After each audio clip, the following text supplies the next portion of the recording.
Broadcasting from the greatest castle in the world, in the county of Lawrence, NCTV45.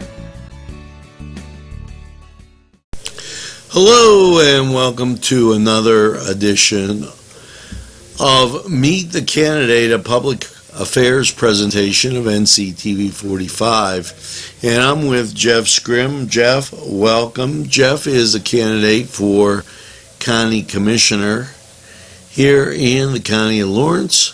And we're going to talk about the county. Welcome, Jeff. Thank you. Good to see you. Good to see you. Thank you for having me on.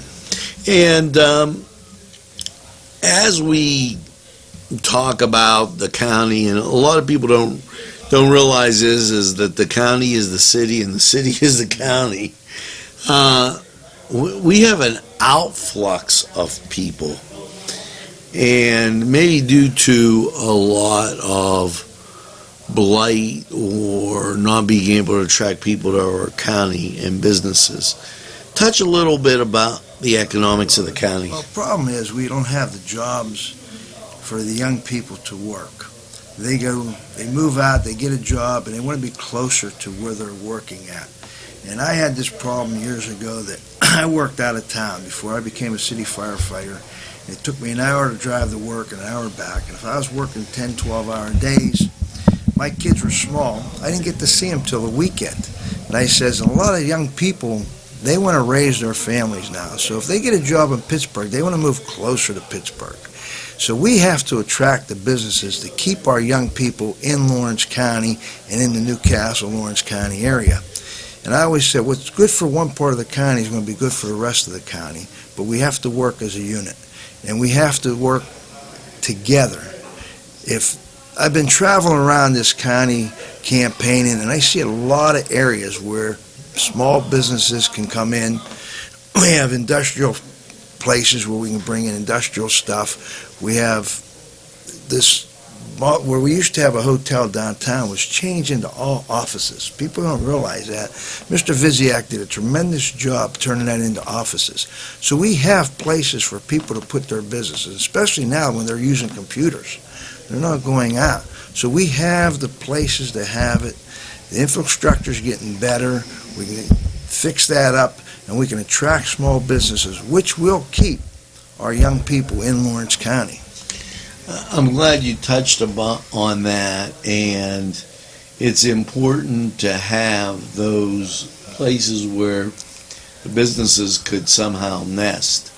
Now, with respect to housing in the county, there's been recruitment plans talked about in the Wall Street Journal of recruiting people to your county.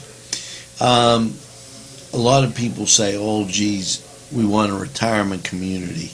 Explain what the fallacy there is. The fallacy when you have a retirement community says young people are moving out. We don't have a tax base then. And once the taxes keep going up, the older people are on fixed income can no longer afford their taxes. So now they lose their houses. And 3 years later, the county takes it over. Well, the houses are dilapidated. You've got to tear them down. You can't, and to rebuild them, to replace them, the cost is too much. So what we have to do is keep a fluctuation of young people in here.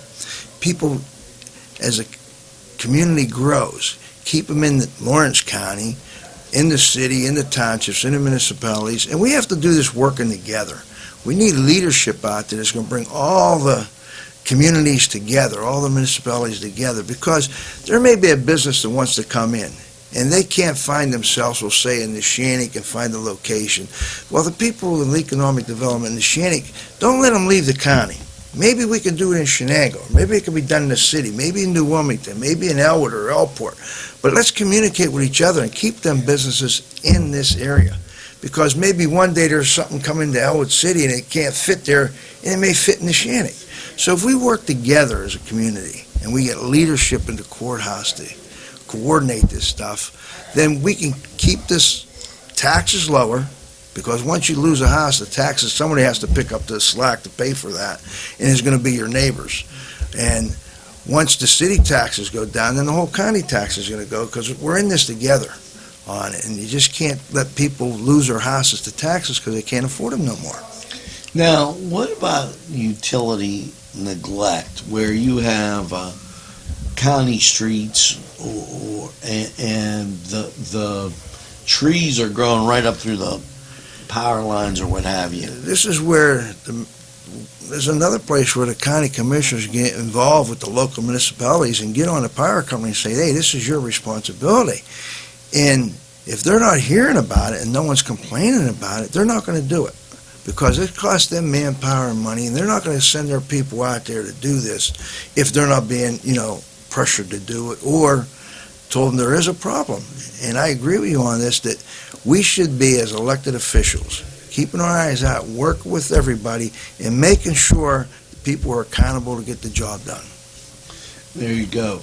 And you're on the ballot as a Democrat. And what position? County Commissioner. I'm the number one. I am the number one on the ballot. Okay. That's important. If you're looking for Jeff's name, you can readily recognize it and see where it is. Now, how viable is it to work with other counties?